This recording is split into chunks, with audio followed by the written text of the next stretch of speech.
हाँ तो भाई कैसे हो सभी? मस्त हो ना? एकदम बढ़िया, मस्त पढ़ाई चल रही है। तो जैसा कि मैं आपको बता दूं कि पिछले लेक्चर में जो हम फर्स्ट और सेकंड ग्रेड मैथमेटिक्स या बीएससी थर्ड ईयर की मैथमेटिक्स के पॉइंट को लेकर चल रहे थे, उस पॉइंट का क्या नाम था? सब ग्रुप था, ठीक है ना। और इसी सब ग्रुप में हमने इसकी डेफिनेशन, इसकी कुछ प्रॉपर्टीज़ और कुछ और रूल्स वगैरह इनके बारे में अब तक हम डिस्कस कर चुके हैं। लेकिन जो अब हम डिस्कस करने वाले हैं वो हम बात करेंगे लैग्रेंज प्रमेय की, कि लैग्रेंज प्रमेय क्या होती है और लैग्रेंज प्रमेय को किस तरह हमको पढ़ना है या किस तरह उसको अप्लाई करना है, ठीक है ना। तो ध्यान देना, अगर बात करें लैग्रेंज प्रमेय की, किसकी? लैग्रेंज प्रमेय की, ठीक है ना। Lagrange theorem. तो लैग्रेंज थ्योरम होती क्या है? देखो बड़ा सिंपल सा इसकी डेफिनेशन है, बहुत ही इजी डेफिनेशन है। और इसकी डेफिनेशन है, लैग्रेंज क्या कहता है कि भाई अगर आपका मान लो H ग्रुप G का उपग्रुप है, यदि H ग्रुप G का उपग्रुप है तो order of H order of G का क्या होता है? भाजक होता है। मेरा कहने का मतलब है कि मान लो आपने कोई एच जी में से क्या ले लिया? उपग्रुप ले लिया। तो ये हमेशा याद रखना कि जो एच की कोटि का है ना, जी की कोटि में हमेशा क्या जाता है? भाग जाता है। Order of H divides order of G, ठीक है ना। इसमें आप लिख भी सकते हो, अगर इसकी डेफिनेशन की बात करें तो ध्यान देना, इसमें लिखना है कि यदि H ग्रुप G का उपग्रुप है, यदि H ग्रुप G का उपग्रुप है, तब order of H order of G का क्या होता है? भाजक होगा। अर्थात इसी को आप किस तरह लिख सकते हो कि H की कोटि का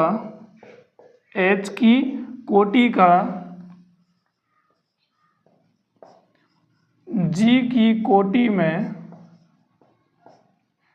क्या चला जाता है? हमेशा भाग जाता है। लेकिन कब जाएगा? जब H ग्रुप G का क्या हो? उपग्रुप हो। तो ये हमेशा याद रखना कि H की कोटि का G की कोटि में हमेशा क्या जाता है? भाग जाता है, ठीक है ना। अब देखो, जैसे इसको और ऐसे भी लिख दो कि order of H divides order of G, ठीक है ना।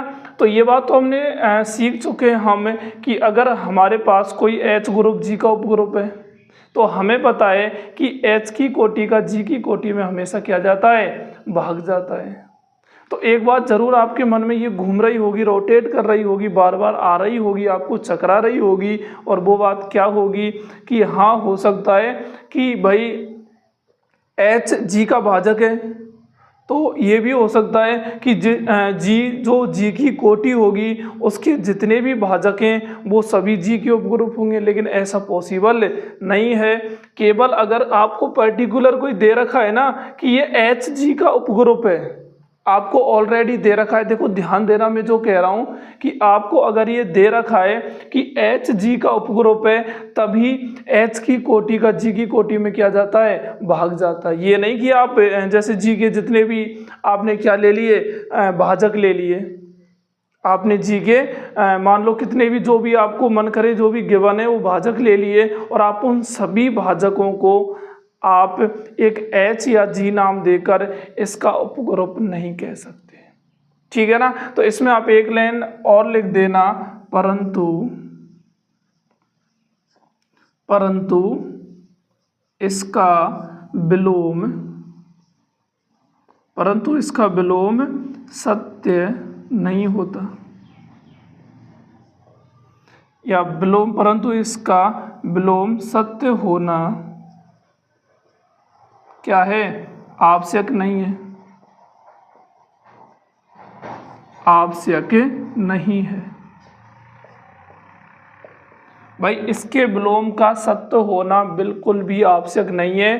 कोई ज़रूरी नहीं है कि जी के जितने भी भाजक हैं, जी की कोटि के जितने भी भाजक हैं वो सभी इस जी के क्या हों, उपग्रुप हों, या उस कोटि के जो भी ग्रुप बन रहे हैं वो सभी इसके क्या हों, उपग्रुप हों।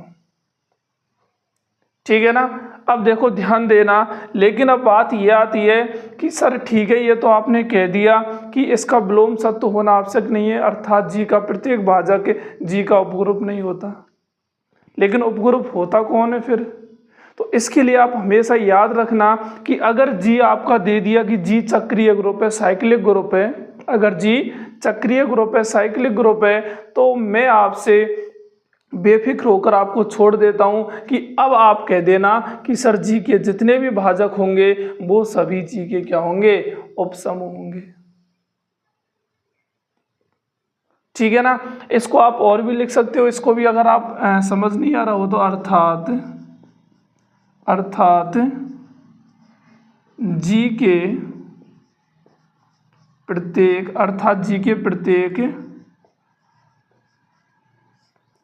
भाजक के लिए, अर्थात जी के प्रत्येक भाजक के लिए जी का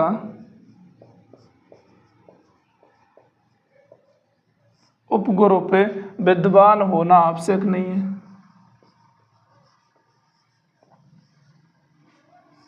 विद्यमान होना आवश्यक नहीं है मतलब ये जरूरी नहीं कि इसके जितने भी भाजक हैं वो सभी जी के उपग्रुप हों, आवश्यक नहीं है।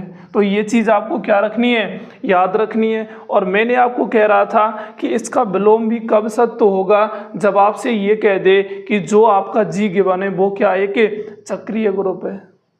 ठीक है ना। तो इसी में आप एक स्टार बना के और लिख देना, क्योंकि इसके क्वेश्चन आपको मेनली पूछे जाते हैं। और इसमें लिखना है कि यदि जी एक क्या है, चक्रीय ग्रुप है, यदि जी चक्रीय ग्रुप है तथा, और लिखना चाहो तो और लिख देना कि ऑर्डर ऑफ जी बराबर कितना दे रखा है, एन दे रखा है। जी खुद अब आपसे कह दिया कि जी ग्रुप ही नहीं है, जी क्या है, एक चक्रीय ग्रुप है। और चक्रीय ग्रुप की डेफिनेशन क्या कहती है कि जी चक्रीय ग्रुप कब होता है, कि जब ग्रुप जी में एक अवयव ऐसा विद्यमान होता है जिसकी पूर्णांक घात से हम सभी अवयवों का निर्माण कर लेते हैं, मतलब वो क्या हो जाता है, जनरेटर हो जाता है। आई मीन ऑर्डर ऑफ, जैसे कोई भी आपका जनक है उसका ऑर्डर हमेशा ग्रुप के ऑर्डर के क्या होता है, बराबर होता है। ठीक है ना। अगर मैं कह रहा हूं कि यदि जी एक चक्रीय ग्रुप है, जी एक साइक्लिक ग्रुप है तथा ऑर्डर ऑफ जी बराबर क्या है, एन है, तब एन के प्रत्येक भाजक के लिए, एन के प्रत्येक भाजक के लिए, एन के प्रत्येक भाजक के लिए जी का अद्वितीय उपग्रुप, एन के प्रत्येक भाजक के लिए जी का अद्वितीय उपग्रुप क्या होता है, विद्यमान होता है, विद्यमान होता है। जी का अद्वितीय उपग्रुप विद्यमान होता है। अब ये कह क्या रहा है, ध्यान देना।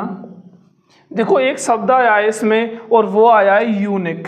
क्या आया है, यूनिक। अब इसका क्या मतलब है भाई दिमाग में तो आ रहा होगा सवाल कि सर सीधा ही आप उपग्रुप लिख देते हैं, इसमें अद्वितीय लिखने की क्या बात है। तो अद्वितीय मैंने इसलिए लिखा है क्योंकि प्रत्येक कोटि का केवल एक ही उपग्रुप यहाँ पर क्या होगा, विद्यमान होगा। अगर आपको पता है जी एक चक्रीय ग्रुप है, ऑर्डर ऑफ जी बराबर एन है, एन के आप जितने भी भाजक लेंगे वो जितने भी आएंगे उन कोटियों के केवल एक एक ही उपग्रुप क्या होंगे, विद्यमान होंगे। ये नहीं कि एक कोटि के एक से ज़्यादा होंगे, सबके यूनिक होंगे, बिल्कुल यूनिक होंगे। ठीक है ना। तो यही इसीलिए मैंने लिखा था कि जी का अद्वितीय उपग्रुप क्या होता है, विद्यमान होता है। अब देखो इसमें क्वेश्चन किस तरह पूछे जाते हैं, ध्यान देना कि आपसे जो क्वेश्चन पूछ रहा है वो क्वेश्चन कह दिया कि कोई भी दे दिया, यदि ऑर्डर ऑफ जी, मान लो यदि क्या क्वेश्चन दिया है कि ऑर्डर ऑफ जी बराबर 20 दे दिया, ऑर्डर ऑफ जी क्या है 20 है, तथा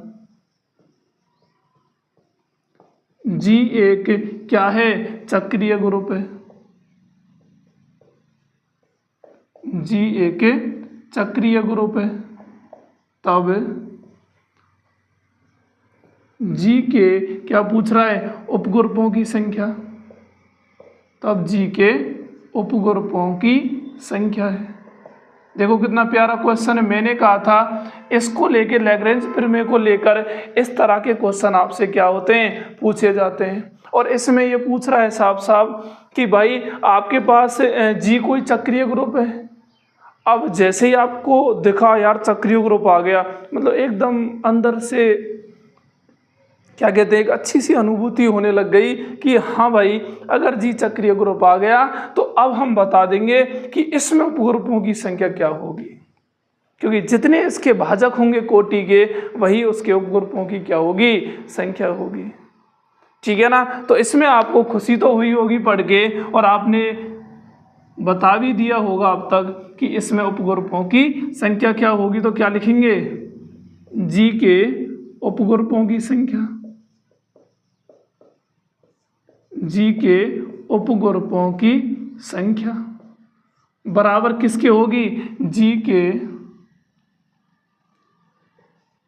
सीधा ही लिख दूं जी के भाजकों की संख्या, कोटि तो क्या लिखना जी के भाजकों की संख्या।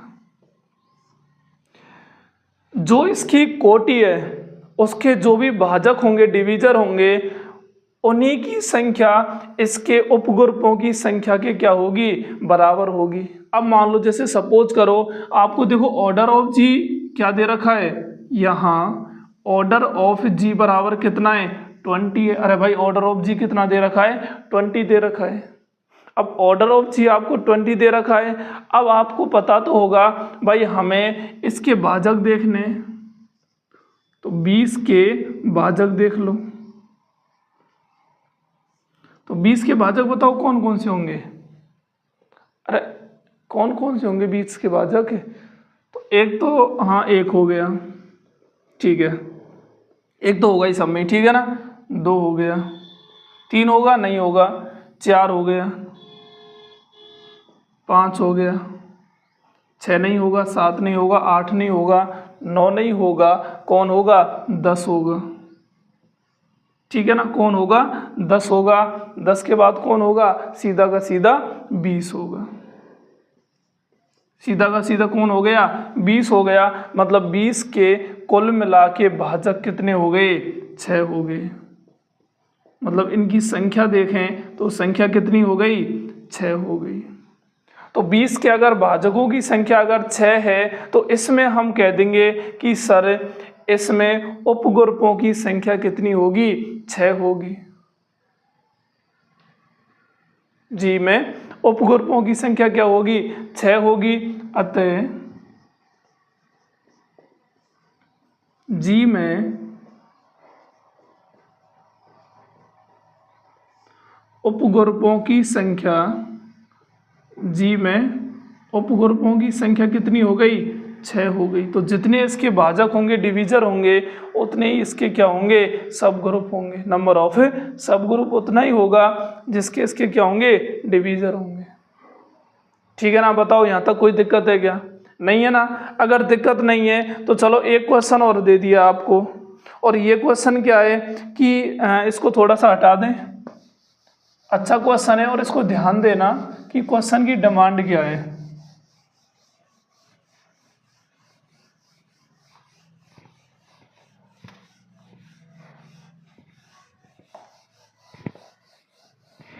देखो क्या कह रहा है ध्यान देना, ये कह रहा है कि गुणात्मक ग्रुप क्या दे रखा है,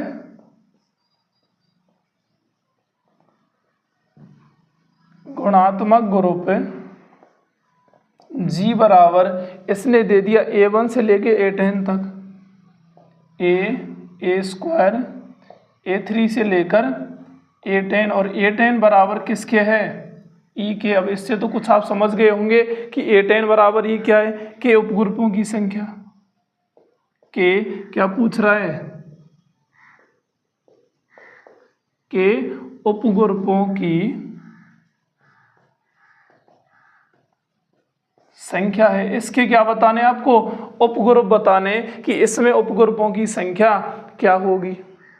ठीक है ना। अब देखो आपके मन में ये सवाल पहले आना चाहिए कि जो हमारा ग्रुप दिया हुआ है, बेटा सीधे मत पहुंच जाना, कहीं आपको ग्रुप दिखा और सीधे पहुंच गए कि सर अगर उपग्रुपों की संख्या देखनी है तो हमें तो एक ही बात बताई थी कि इसकी जो कोटि है उसके जो भाजक होंगे वही उसके क्या होंगे, उपग्रुपों की संख्या होगी। लेकिन ऐसा कतई नहीं करना है। क्यों नहीं करना है, सबसे पहले मैंने आपको कहा था कि हमारा जो फर्स्ट प्रायोरिटी यही होनी चाहिए कि जी आपका चक्रीय ग्रुप है या नहीं है। अगर जी चक्रीय ग्रुप है तभी आपको उसकी भाजकों की संख्या को उपग्रुपों की संख्या के बराबर दिखाना है, अन्यथा ऐसा नहीं होगा। अब चलो एक बात बताओ, जो आपको जी गिवन है क्या ये एक चक्रीय ग्रुप है? अरे ऑफ कोर्स है। चक्रीय ग्रुप क्या कहता है, एन बराबर ई। हाँ, अरे इस ग्रुप में कितने एलिमेंट, 10 ही तो है ना, A1 से लेके A10 तक। ठीक है। अब ये कह रहा है कि अगर इस ग्रुप के प्रत्येक अवयव को किसी एक अवयव की पूर्णांक घात के रूप में आप दिखा दो तो ये क्या हो जाएगा, चक्रीय ग्रुप हो जाएगा। अब आपको पता है कि एक ही पूर्णांक घात से सभी आ जाएंगे, एक ही पावर 1 लेंगे A आ जाएगा, 2 लेंगे 2, 3, 4, 5 और कहाँ तक आ गए, 10 तक आ गए।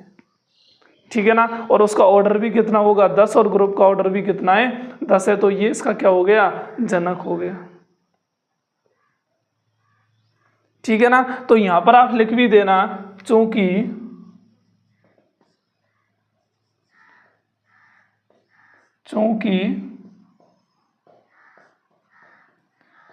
दिए गए ग्रुप के प्रत्येक अवयव को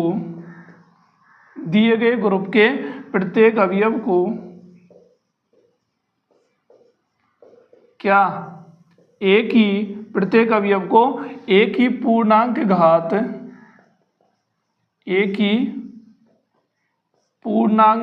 के रूप में व्यक्त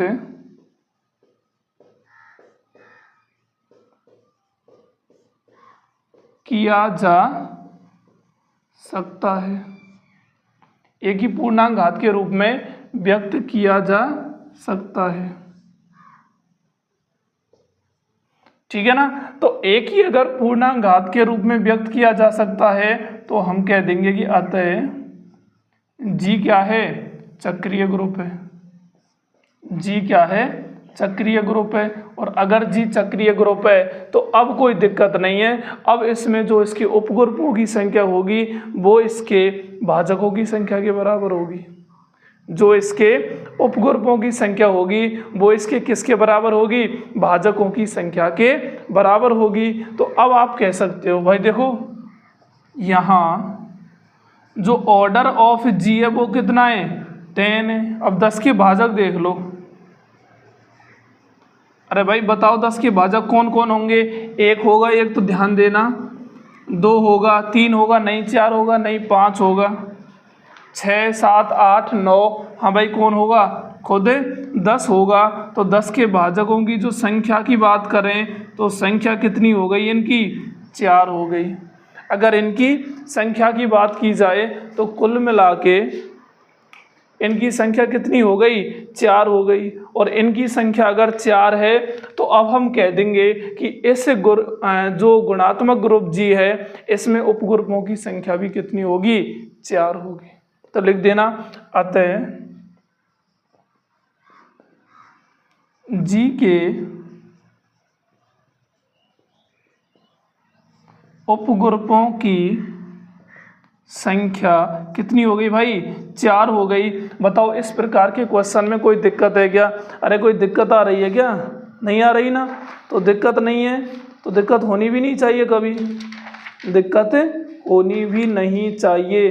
अब देखो नेक्स्ट क्या कह रहा है, कोई और एग्जाम्पल है। अरे जनक को कैसे व्यक्त करते हैं इसके को, अगर ये कह दे कि भाई इसमें जनक कौन कौन, मतलब जनक क्या होंगे इसके, तो जनक के लिए हम हमेशा आपको बता दूं कि जो आपका ऑर्डर होता है ना उसकी सापेक्षिक अभाज्य संख्या लेते हैं। अब 10 की सापेक्षिक अभाज्य का मतलब होता है कि आपको 10 के साथ जो दूसरी संख्या लेनी है वो वह संख्या लेनी है कि उन दोनों संख्याओं का मैसे पे कितना आना चाहिए, बनाना चाहिए। ठीक है ना, तब उन दोनों को हम क्या कहते हैं कि ये दोनों सापेक्षिक अभाज्य संख्या होती हैं। अब 10 की सापेक्षिक अभाज्य संख्या बताना एक बार।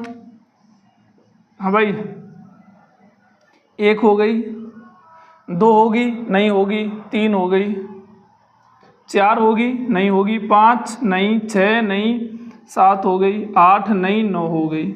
ठीक है ना, तो कुल मिला के इसके जो जनक है ना, एक तो A1 होगा, एक A3 होगा, एक A7 होगा और एक A9, और इन सब की कोटि क्या होगी, ग्रुप की कोटि के बराबर आई मीन 10 होगी। ठीक है ना, तो कभी भी आपको अगर जनक पूछे तो मैं फिर से दोहरा रहा हूँ कि जो आपको ग्रुप की कोटि दे रखी है उसकी सापेक्षिक अभाज्य संख्या देख लो, वही या उन्हीं घातों के रूप में आप किन को दर्शाते हो, जनकों को दर्शाते हो। ठीक है ना, और कभी भी आपको अगर जी चक्रीय ग्रुप दे रखा है और आपसे उपग्रुपों की संख्या पूछ ले तो उसके सिर्फ आपको क्या देखने, भाजक देखने, फिर आपको उसके सिर्फ क्या देखने, भाजक देखने, उन्हीं भाजकों से आप इनको क्या करेंगे, पता लगा लेंगे। अब देखो जैसे एक एग्जांपल और ध्यान देना, इसमें भी गुणात्मक ग्रुप है। जैसे सपोज करो आपको एक क्वेश्चन दे दिया, क्वेश्चन है जी बराबर ए स्क्वायर ए क्यू और कहाँ तक जा रहा है, A31 तक, और ये ई के बराबर है। तो पूछ रहा है उपग्रुपों की संख्या, क्या पूछ रहा है, उपग्रुपों की संख्या है। ठीक है ना, अब ध्यान देना, बार बार मैं लिखाऊंगा नहीं, यहाँ पर आपको खुद पता है कि जो गुणात्मक ग्रुप दे रखा है वो ऑलरेडी ये क्या है, चक्रीय ग्रुप है। कैसे, क्योंकि इस पूरे ग्रुप को एक ही पूर्णांक घात के रूप में हम व्यक्त कर सकते हैं, और अगर ऐसा है तो ये क्या हो गया, चक्रीय ग्रुप हो गया। और चक्रीय ग्रुप हो गया तो अब सिर्फ एक ही काम हमारे पास बचा है, और वो भी क्या है, अरे क्या काम बच गया, इसके जो उपग्रुपों की संख्या है वो इसके भाजकों की संख्या के बराबर होगा। और चूंकि आपको पता है कि जो आपका 31 है ये खुद अभाज्य संख्या है, प्राइम नंबर है, और ये खुद अगर प्राइम नंबर है, अभाज्य संख्या है, तो इसमें एक तो 1 का भाग जाएगा और एक किसका जाएगा, खुद 31 का जाएगा, 31 का जाएगा। ठीक है ना, तो आप इसमें लिख दो चूंकि 31 के भाजक कौन कौन होंगे, एक तो 1 हो गया और एक क्या हो गया, 31। मतलब इनकी जो संख्या है ना, अगर संख्या में देखें तो संख्या में होंगे ये कितने, 2 हो गए। तो इसमें उपग्रुपों की संख्या क्या होगी, 2 होगी। इसमें उपग्रुपों की संख्या क्या होगी, 2 होगी।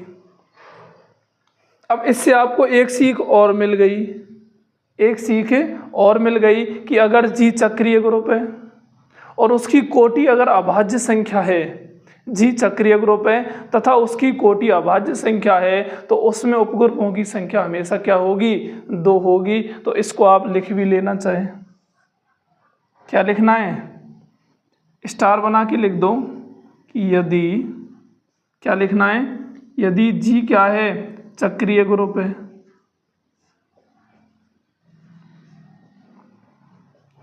तथा ऑर्डर ऑफ जी क्या है, अभाज्य संख्या, ऑर्डर ऑफ जी क्या हो गई, अभाज्य संख्या है, तब आप क्या कहेंगे कि इसमें जी में उपग्रुपों की संख्या, तब जी में क्या, उपग्रुपों की संख्या, हाँ भाई कितनी होगी, 2 होगी। ये हमेशा गांठ बांध लेना, कि अगर जी चक्रीय ग्रुप है और उसका ऑर्डर क्या है कि अभाज्य संख्या है, तो जी में उपग्रुपों की संख्या हमेशा क्या होती है, 2 होती है। क्योंकि आपको भी पता है कि अभाज्य संख्या एक तो 1 से डिवाइड होगी और एक वो खुद से डिवाइड होगी।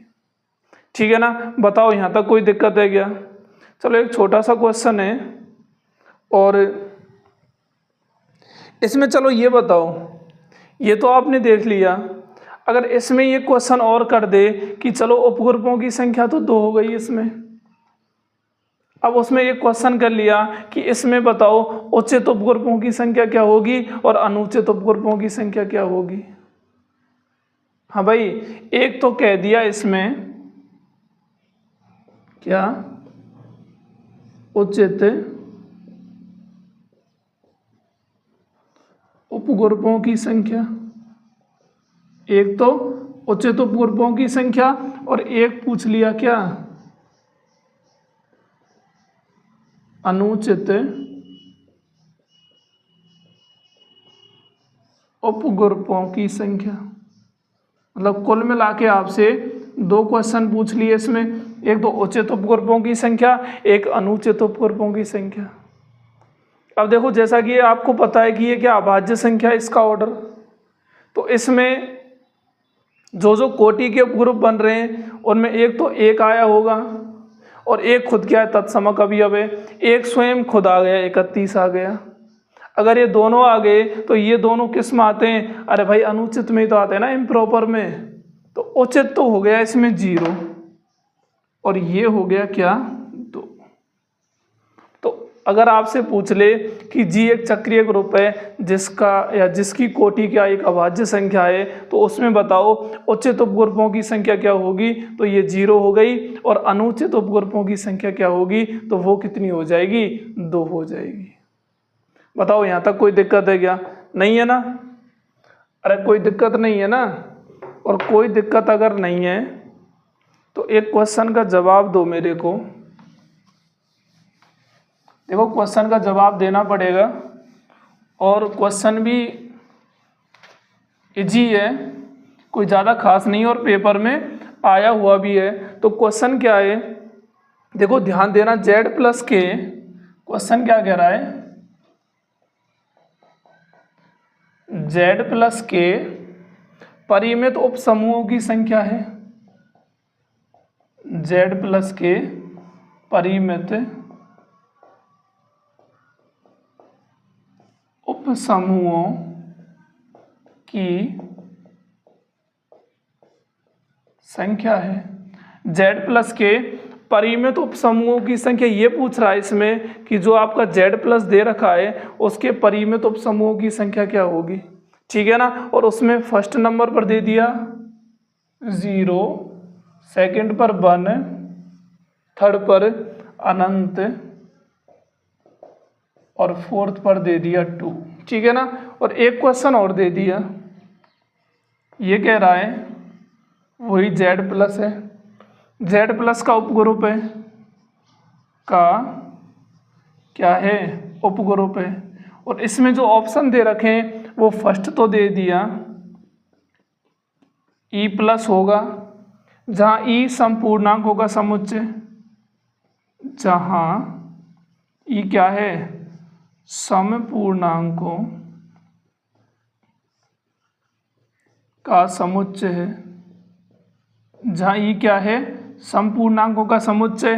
नंबर सेकंड दे दिया कि ये कह रहा है कि O प्लस होगा, जहाँ O क्या है,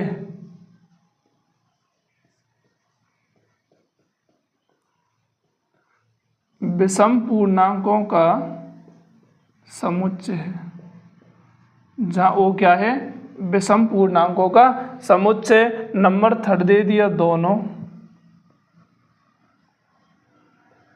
और नंबर फोर्थ दे दिया कोई नहीं।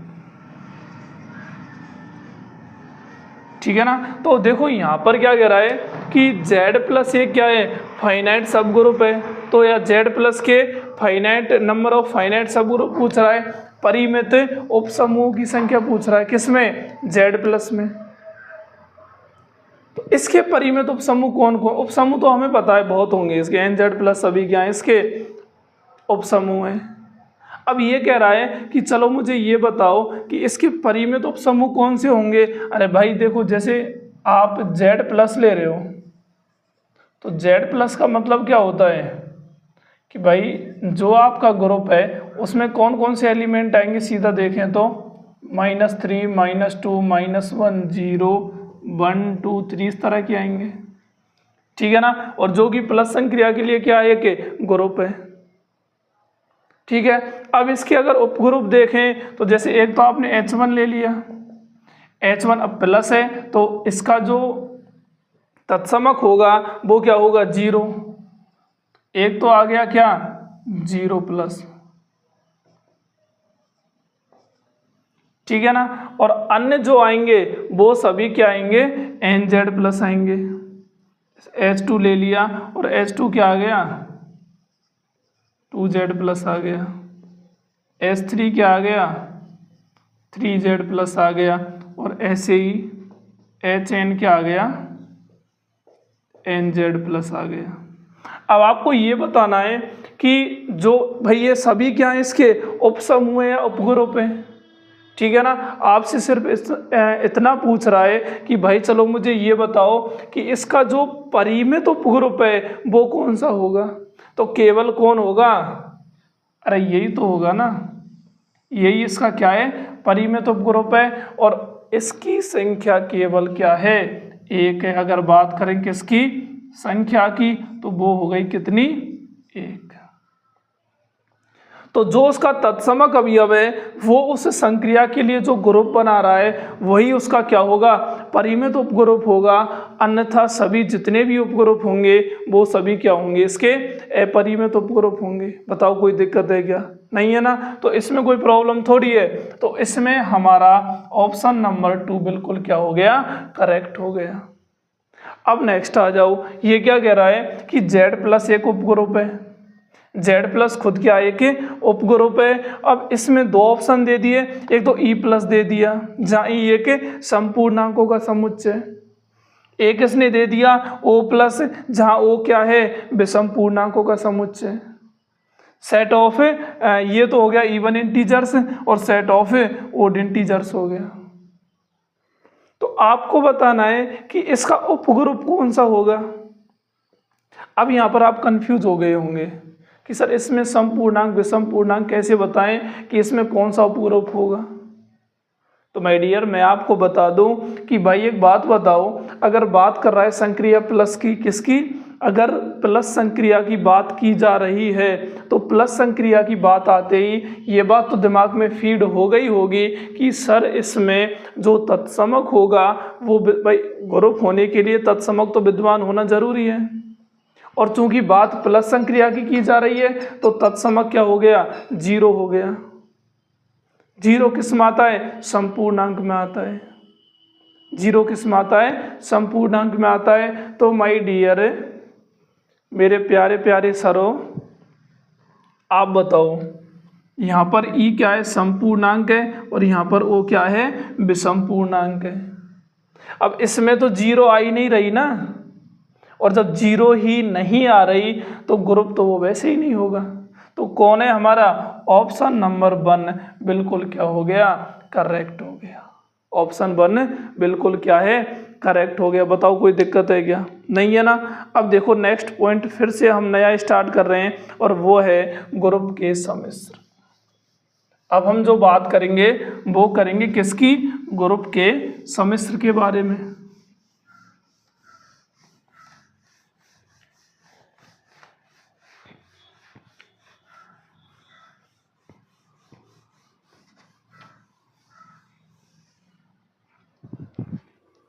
लिखो नेक्स्ट अगला पॉइंट लिखो, क्या लिखना है ग्रुप के सम्मिश्र मतलब कॉम्प्लेक्स ऑफ ग्रुप।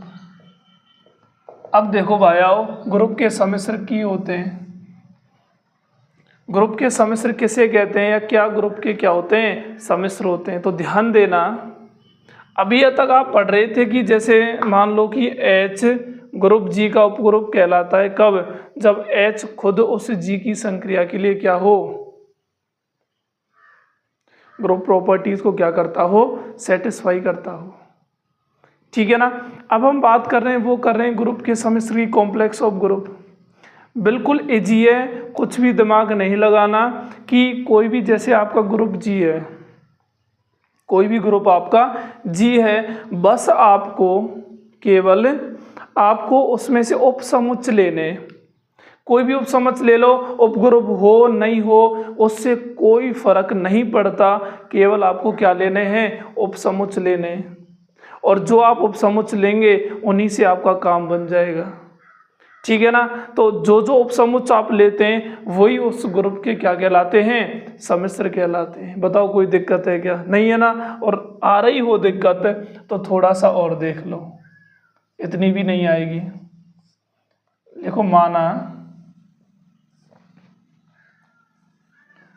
G एक ग्रुप है तथा H ग्रुप G का उपग्रुप नहीं, क्या है, उपसमुच्चय है, क्या है, तथा H ग्रुप G का उपसमुच्चय है, तब क्या करना है, तब H G का क्या कहलाता है, सम्मिश्र कहलाता है, H G का सम्मिश्र कहलाता है। बताओ कोई दिक्कत है क्या, नहीं है ना। सिर्फ आपको ये देखना है कि जो आपका ग्रुप G दे रखा है उसके जितने भी उपसमुच्चय होंगे वो सभी उस ग्रुप के लिए क्या, किसका काम करेंगे, सम्मिश्र का काम करेंगे। ठीक है ना। जैसे मान लो, देखो यहाँ पर यही विरोधाभास, मतलब यहीं आप समझ जाएंगे कि भाई जो उपग्रुप है और ग्रुप के उपग्रुप होना और ग्रुप के सम्मिश्र होने में कितना फर्क होता है। तो वो फर्क अगर आपको देखना है तो देखो, आप सीधा ही देख लो ना। जैसे मान लो आपको G दे दिया मैंने, और यह है 1 ओमेगा और ओमेगा स्क्वायर। अब संक्रिया तो गुना है ही इसमें, क्योंकि ये गुना संक्रिया के लिए क्या है, ग्रुप है, बने ओमेगा और ओमेगा स्क्वायर है। ठीक है ना। संक्रिया इसमें गुना आ गई। अब इसमें देखना क्या है हमको, अरे भाई क्या देखना है इसमें, अब इसके हमें G के सम्मिश्र पूछ रहा है। आपका मन करे ना जो बना लो, आपका मन करे जो बना लो। जैसे मान लो आपने H बना लिया, इसमें आ गया 1 ओमेगा, K बना लिया, इसमें ले लिया आपने 1 ओमेगा स्क्वायर।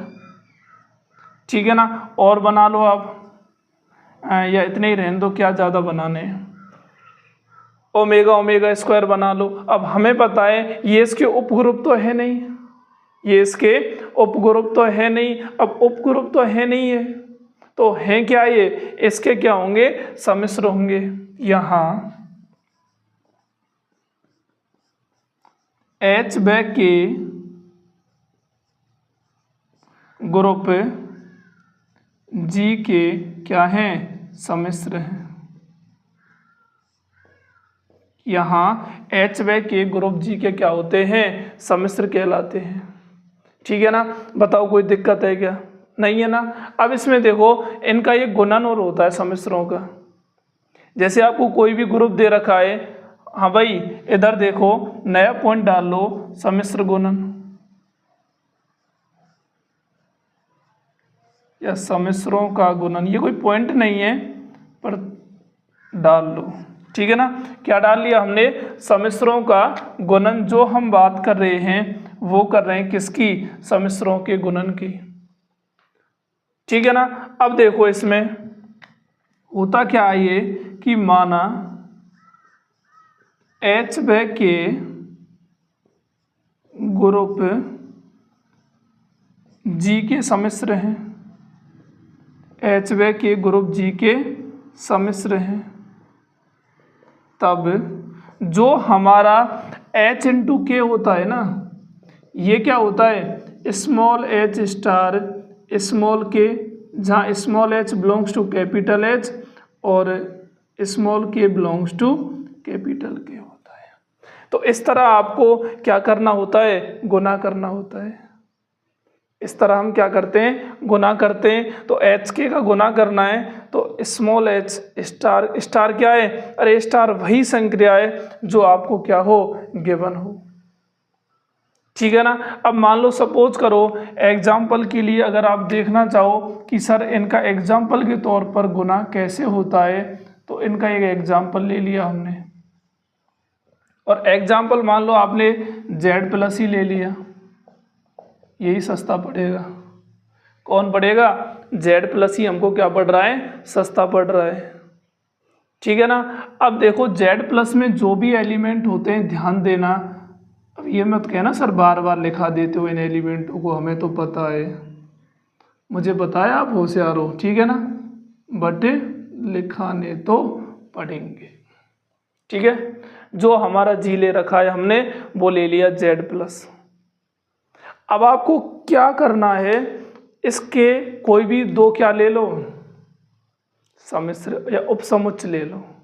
ये उपसमुच्चय क्या होंगे, इसके सम्मिश्र होंगे। जो उपसमुच्चय लेंगे आप वही इसके क्या होंगे, उपसमुच्चय ही सम्मिश्र होंगे। एक तो आपने H ले लिया, इसमें एलिमेंट मान लो 2 है और 3 है। एक आपने K ले लिया, इसमें एलिमेंट है -1 और 4 है। कोई भी ले सकते हो, ठीक है ना, फ्री हो बिल्कुल। एक लो, दो लो, तीन लो एलिमेंट, 4 लो, जो आपका मन करो जितना लो। ठीक है ना, इसमें कोई बाउंडेशन नहीं है, ना इसमें पैसे लग रहे। ऐसे थोड़ी कचौड़ी की दुकान है ना सर 2 ही लेनी है, ऐसे कोई प्रोग्राम है और ये रिस्ट्रिक्शन कर दिया कि सिर्फ 2 कचौड़ी खानी है। इसमें आप कितने भी एलिमेंट ले सकते हो, बस उनका क्या करना है, उस संक्रिया के लिए क्या करना है, गुना करना है। उस संक्रिया के लिए इनका क्या करना है, गुना करना है। अब देखो ध्यान देना, आपने कर दिया H इंटू के, ठीक है ना, क्या कर दिया H इंटू के और संक्रिया प्लस है, करते चलो भाई, 2 + -1,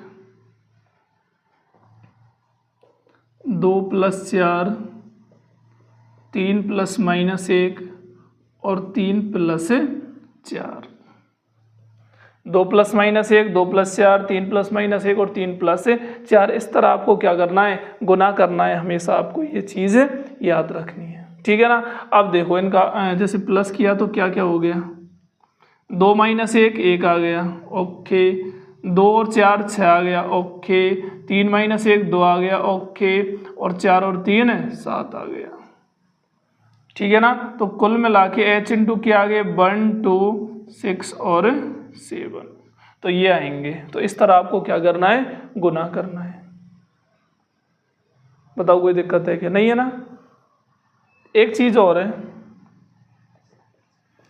अगर आपसे H इनवर्स पूछ ले तो, अगर आपसे H इनवर्स पूछ ले तो क्या करेंगे, तो H इनवर्स पूछ ले तो ये क्या होता है, स्मॉल, हाँ भाई, small H inverse for all H belongs to capital H। देखो इनवर्स निकालने का बिल्कुल सीधा फंडा है, जो संख्या आपको प्लस में दे रखी है उनको माइनस कर दो, माइनस दे रखी है उनको प्लस कर दो, H इनवर्स आपका फाइंड हो जाएगा। ठीक है ना। जैसे मान लो ये H है, कितना है 2 3 है, आपको निकालना क्या है, H इनवर्स। तो क्या करना है भाई, 2 को -2 कर दो, 3 को -3 कर दो। जैसे आपको निकालना है K इनवर्स, K इनवर्स कैसे निकालेंगे, -1 को +1 कर दो और +4 को -4 कर दो, तो ये क्या आ गया, K इनवर्स आ गया। तो हमेशा याद रखना, सम्मिश्रों का गुना हो या किसी सम्मिश्र का क्या निकालना हो, इनवर्स निकालना हो। तो इन दोनों को आप इस तरह आसानी से फाइंड कर सकते हो। बताओ कोई दिक्कत है क्या, नहीं है ना। अब देखो कुछ इसकी और प्रॉपर्टीज हैं, छोटी छोटी प्रॉपर्टी हैं, ज़्यादा बड़ी तो नहीं है, ठीक है, बस आप लिख लो इनको।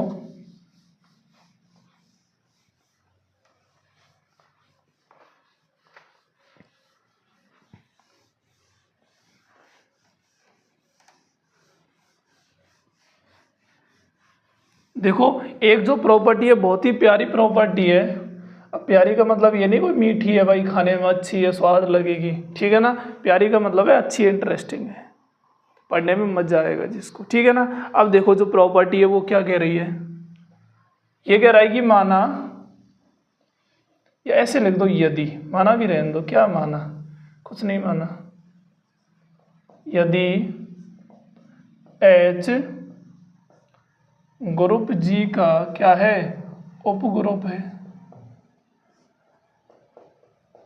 तब यदि H ग्रुप G का क्या है, उपग्रुप है, H ग्रुप G का क्या है, उपग्रुप है, HG का क्या है, उपग्रुप है, तब क्या होता है, तो ये याद रखना H का इनवर्स हमेशा बराबर होगा किसके, H के। यदि H ग्रुप G का उपग्रुप है तो हमेशा याद रखना H इनवर्स किसके बराबर होता है, H के बराबर होता है, परंतु इसका विलोम सत्य नहीं होता, लिख देना, परंतु इसका विलोम सत्य नहीं होता है, परंतु इसका विलोम सत्य कतई नहीं होता है, बिल्कुल नहीं होता है, भूल के भी मत कर देना, कतई नहीं होता है, बिल्कुल नहीं होता है, और भूल के भी मत कर देना, ठीक है ना। तो ये कह रहा है कि भाई यदि H ग्रुप G का क्या है, उपग्रुप है, तब H का इनवर्स बराबर किसके होता है, H के बराबर होता है, ठीक है ना। लेकिन इसका विलोम सत्य नहीं होता। अब दिमाग में आ रहा होगा सर क्या है ये, क्या दे दिया आपने, कैसे मान लें, ऐसे मान लो, देखो ध्यान देना, वही हमारा घिसा पिटासा जो ग्रुप हम बार बार लेके चल रहे हैं, 1 - 1 आयोटा और माइनस आयोटा, ठीक है ना। वही घिसा पिटा टूटा फूटा एकदम रद्दड़ सा क्या है हमारे पास एग्जाम्पल है, ठीक है ना। इसको ही घिसेंगे पूरे ग्रुप में, टेंशन ना लो। मैंने कहा था कि यहाँ से हमने H ले लिया और H क्या है, 1 और -1 है, भाई क्या ले लिया, H ले लिया और H कितना गिवन है, 1 है और -1 है। अब जो हमारे सामने बात आ रही है बिल्कुल उमड़ उमड़ के आ रही है, हमें पता है, मैंने कहा था कि जो H इनवर्स आप निकालते हो उसमें सिर्फ आपको अवयवों के चिन्ह बदलने, सिर्फ आपको अवयवों के चिन्ह बदलने, इससे आगे आपको कोई काम नहीं करना है। अरे बता रखा है ना, और चिन्ह बदलने, तो ये हो गया -1 और 1। अब 1 - 1 लिख दो या -1 लिख दो, क्या फर्क पड़ता है, दोनों है तो बराबर ही ना, और कोई फर्क नहीं पड़ता, तो ये किसके बराबर हो गया, H के। चलो सर ठीक है, ये राम कहानी तो समझ में आ गई कि अगर H ग्रुप G का उपग्रुप है तो H इनवर्स बराबर H होता है, लेकिन ये कहानी और बता दो कि इसका विलोम सत्य क्यों नहीं होता। इसका विलोम का मतलब क्या है कि जैसे आपको पता है कि H इनवर्स कोई H के बराबर है, तो जरूरी नहीं है H उसका G का क्या हो, उपग्रुप हो। अब इस विलोम को सत्य असत्य दिखाने के लिए आपने मान लिया कि H बराबर आपने ले लिया क्या, आयोटा और माइनस आयोटा। अरे इसी में तो लिया है ना, कोई कहीं दूर कन्याकुमारी से तो नहीं लाए, यहीं से उठाया है। अब यहीं से उठाया है, H आपने ले लिया आयोटा माइनस आयोटा, और H अगर आपने ले लिया तो भाई H इनवर्स और बता दो मुझे, तो क्या होगा, माइनस आयोटा आयोटा हो गया, और ये खुद किसके बराबर है, H के बराबर है। ये खुद किसके बराबर है, H के बराबर है, और ये खुद अगर H के बराबर है तो मतलब देखो H इनवर्स तो H है ही है,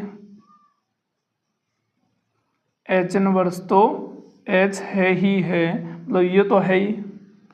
अब क्या H इस G का उपग्रुप है क्या, भाई ये तो मैंने दिखा दिया कि H इनवर्स H के बराबर है, तो क्या ये जो हमारा H दे रखा है क्या ये G का उपग्रुप है, नहीं है ना। अरे ये कोई G का उपग्रुप थोड़ी है, ग्रुप प्रॉपर्टीज को सेटिस्फाई थोड़ी करता है, नहीं करता ना।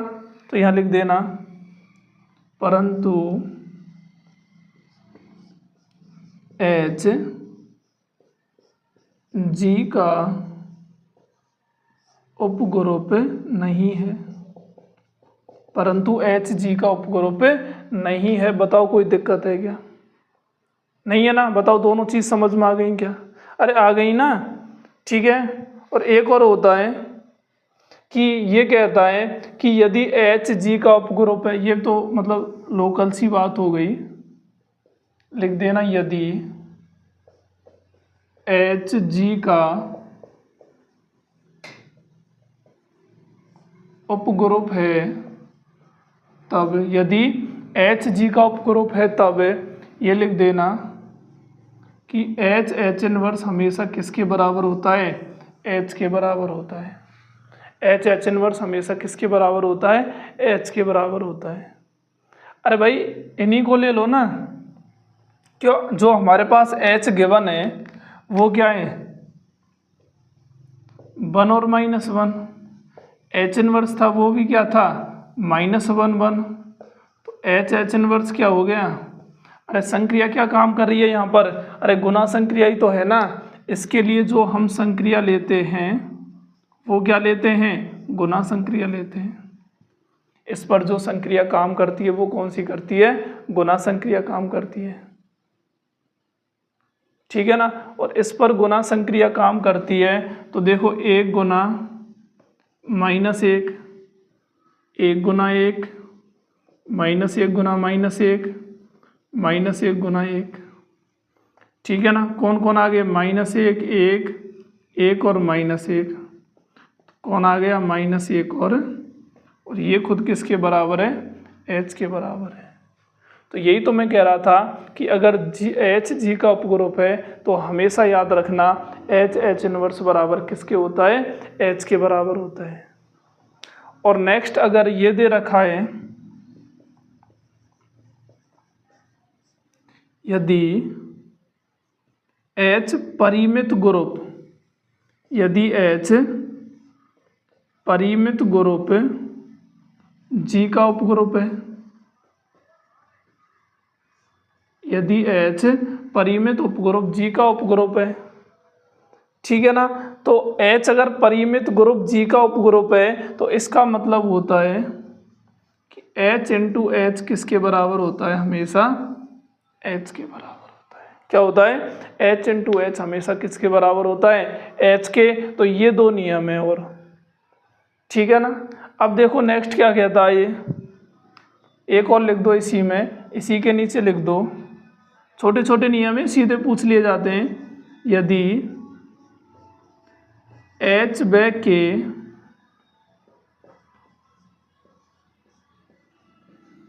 ग्रुप जी के सम्मिश्र हैं, एच व के ग्रुप जी के सम्मिश्र हैं, तब क्या होता है कि एच के का इनवर्स होता है ना, वो होता है के इनवर्स एच इनवर्स होता है। एच के का इनवर्स होता है वो होता है के इनवर्स एच इनवर्स होता है। तो ये तीसरा नंबर का नियम हो गया कि आपको पता है कि एच और के कोई भी दो ग्रुप के क्या है? सम्मिश्र हैं, ठीक है ना। तो एच के का इनवर्स हमेशा बराबर होगा के इनवर्स इंटू एच इनवर्स। अब ये आप खुद करके देख लेना, कोई भी दो सम्मिश्र ले लेना। अभी हमने जो लिए थे ना जेड प्लस के, ऐसे ही कोई दो सम्मिश्र लेना। एक बार तो उनका इंटू करके उनका इनवर्स निकालना, एक बार उनका अलग अलग इनवर्स लेकर के फिर इंटू करना, और देखना दोनों हमेशा क्या आएंगे? बराबर आएंगे। दोनों हमेशा क्या आएंगे? बराबर आएंगे, ठीक है। अरे करके बताऊं क्या? कहीं सोच रहे हो सर बता ही दें इनको, जैसे ये एग्जाम्पल बताइए। चलो भाई कोई ना, तुम्हारी मनोकामना जरूर पूरी होगी। जैसे मान लो कि आपके पास जो जी है ना, जो आपको क्या दे रखी है? जी दे रखा है, वो जेड प्लस है। आपने एच लिया, वो लिया 2 3, के लिया वो लिया -1 2, -1 1 ले लिए मान लो, ठीक है ना। अलग अलग हो गए, कोई दिक्कत है कि यहाँ तक? नहीं है ना। मैंने कहा था एक बार तो आपको एच के का इन्वर्स करना है। अब इन्वर्स करने के लिए आपको एच इंटू के निकालना है। भाई ये भी बिलोंग कर रहा है जी में और ये भी बिलोंग कर रहा है जी में, मतलब दोनों ही इसके क्या हो गए, उपसमुच्चय हो गए, और दोनों इसके उपसमुच्चय हैं तो ये इसके क्या होंगे, सम्मिश्र होंगे। दोनों अगर इसके उपसमुच्चय हैं तो ये इसके क्या होंगे, सम्मिश्र होंगे। ठीक है ना। छोटे छोटे नियम है, याद ज़्यादा रखने हैं, क्योंकि इन्हीं नियमों को बहुत बार पूछ लिया जाता है। ठीक है ना। तो ध्यान देना, देखो एच के कितना आ गया, प्लस संक्रिया है तो क्या आएगा, 2 - 1 सीधा कर दूं क्या, 2 + -1, 3 + -1, ठीक है, 2 + 1 और 3 + 1, बताओ।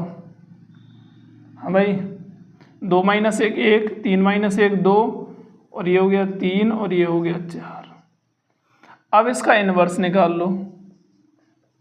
एच के का इन्वर्स कितना हो गया, -1 -2 -3 और -4। अब एच इन्वर्स निकालो, -2 और -3 है, फिर आप के इन्वर्स निकाल लो, ये हो गया +1 -1, फिर आप इनका गुना कर दो, एच इन्वर्स इंटू के इन्वर्स। तो एच इन्वर्स इंटू के इन्वर्स करेंगे तो इसका इससे प्लस करना है, -2 + 1 -2 -1 -3 +1 -3 -1।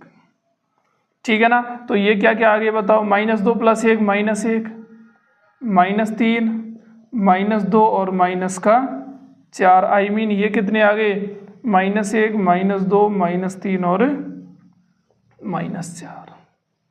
बताओ कोई दिक्कत, मैंने कहा था ना, अरे भाइयों ये भी बराबर है और ये भी बराबर, और यही मैं कह रहा था कि यदि एच और के जी के सम्मिश्र हैं तब एच के का इन्वर्स बराबर होता है के इन्वर्स एच इन्वर्स के। ठीक है ना। अब देखो एक इसमें बहुत ही बेहतरीन सा नियम है और जिसके क्वेश्चन बहुत ज़्यादा पूछे जाते हैं, और वो शायद लास्ट नियम है इसका। इसके बाद हम पढ़ेंगे सहसमुच्चय या कोसेट। ठीक है ना। उसमें हम बताएंगे सहसमुच्चय क्या होता है, किस तरह हम सहसमुच्चय को पढ़ते हैं। तो एक लास्ट एंड फाइनल नियम लिख दो, और ये कह रहा है कि यदि एच व के जी के क्या हैं, उपग्रुप हैं। देखो यदि एच व के ग्रुप जी के क्या हैं, उपग्रुप हैं, तब ये नियम क्या होता है, ध्यान देना, order of H K, order of H K बराबर होता है order of H into order of K upon order of H intersection K. नहीं आया समझ में। अरे भाई ये कह रहा है कि मान लो एच और के ग्रुप जी के उपग्रुप हैं, एच और के ग्रुप जी के क्या हैं, उपग्रुप हैं, तब ऑर्डर ऑफ एच के बराबर होता है order of H into order of K upon order of H intersection K. अब सोच रहे होंगे सर क्यों बार बार रिपीट कर रहे हो, तो हमको ही दिख रहा है। अरे भाई तुमको दिख रहा है, मुझे भी दिख रहा है, ठीक है ना। लेकिन देखो इनका यूज क्या है, देखो इसमें एक पॉइंट और लिख देना, यदि ऑर्डर ऑफ एच बराबर एम तथा ऑर्डर ऑफ के बराबर एन, वे ऐसे लिख दो, तथा एम व एन सापेक्षिक अभाज्य संख्या है। क्या है, सापेक्षिक अभाज्य संख्या है।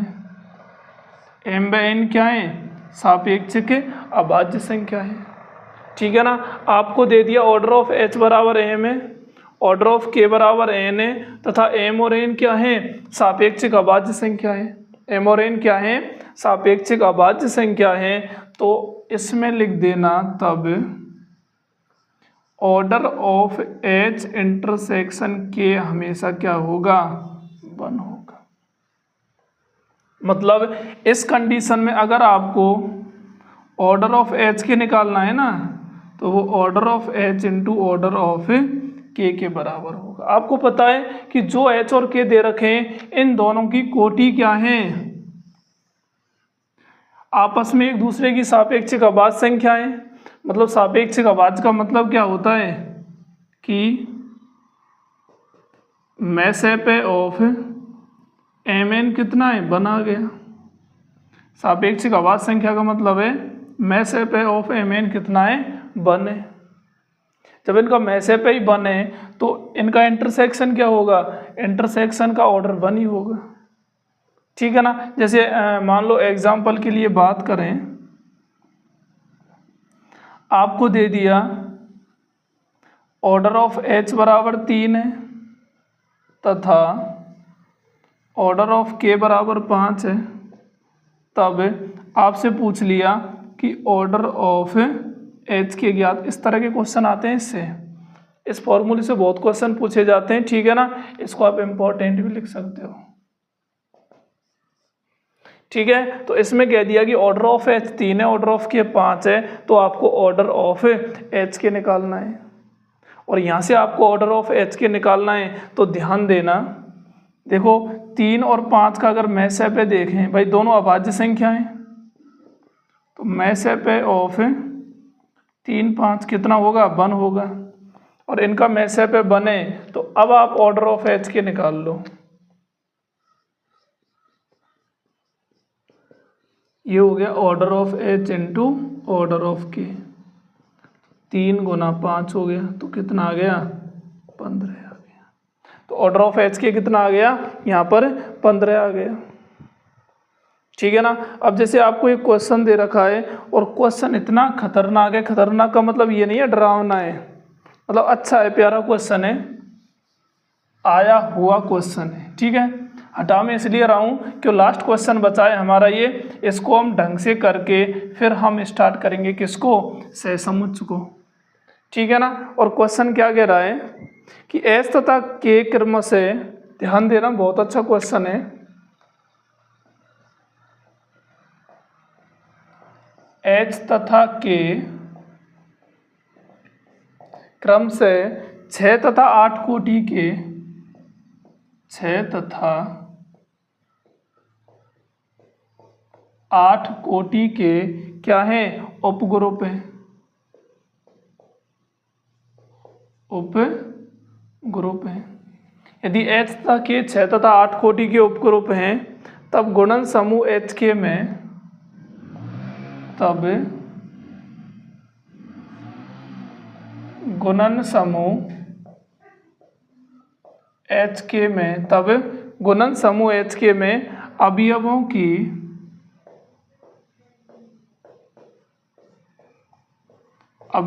की न्यूनतम संख्या है,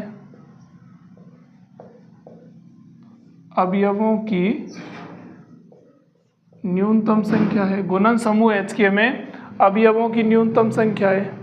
अब इसमें आपको अवयवों की क्या दिखानी है, न्यूनतम संख्या दिखानी है।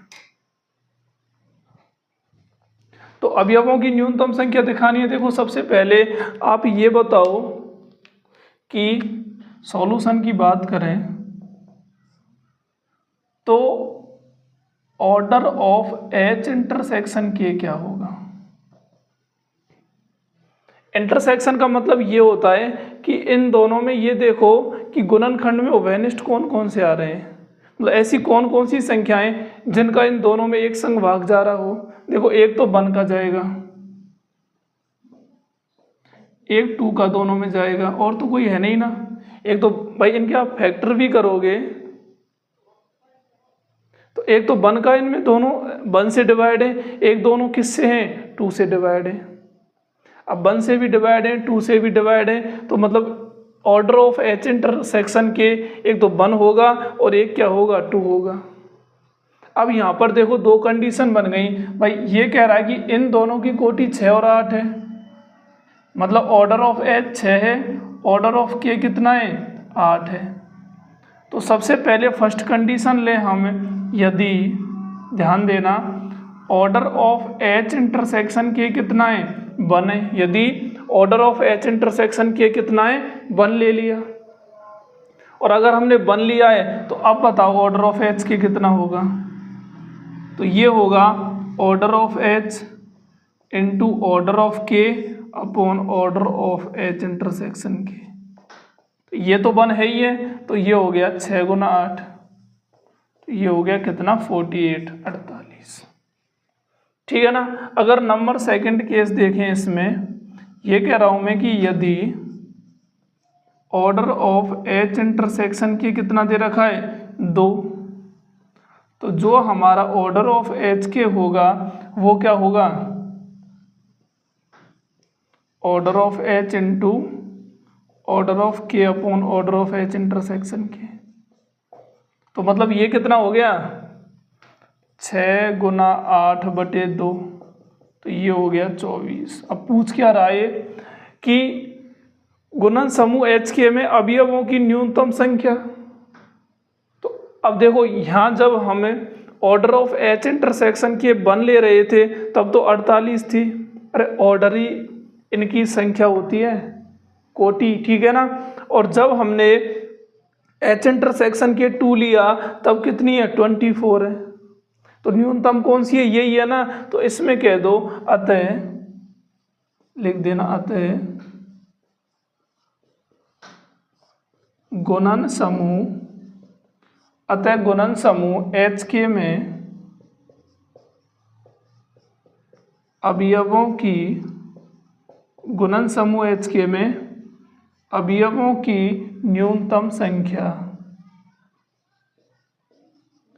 अवयवों की न्यूनतम संख्या कितनी है 24 है। ठीक है ना। अवयवों की न्यूनतम संख्या 24 है। और एक पॉइंट और होता है अगर आप लिखना चाहो तो, वो होता है कि जो हम भाई हमें पता है कि एच और के जी के उपग्रुप हैं, तो इनकी कोटियों का जी की कोटि इसमें भाग तो जाएगा ही। तो जरूरी नहीं कि एच इंटू के करने पर जो आपको प्राप्त हो रहा है उसका भी भाग, इस कोटि का भाग भी जी में चला जाए। तो ये पॉइंट और लिख देना कि ऑर्डर ऑफ एच के का ऑर्डर ऑफ जी में भाग जाना ये नहीं कि भग जाना, ठीक है ना, डिवाइड होना, भाग जाना आवश्यक नहीं। मुझे भी अजीब सही लग रहा है, ये आवश्यक नहीं है। ऑर्डर ऑफ एच के का ऑर्डर ऑफ जी में भाग जाना आवश्यक नहीं है। ठीक है ना। बताओ कोई दिक्कत है क्या, नहीं है ना। अब जो हम जिस पॉइंट की बात करेंगे उसमें हम बात करेंगे सहसमुच्च की। सहसमुच्च क्या होता है, इसको किस तरह पढ़ते हैं, इसके कितने प्रकार होते हैं, इसके गुणधर्म क्या हैं, इसके अलग अलग नियम क्या हैं, इसके क्वेश्चन कैसे करने हैं, इन सभी के बारे में अब हम अगले लेक्चर में डिटेल से क्या करेंगे, डिस्कस करेंगे। ठीक है माय डियर।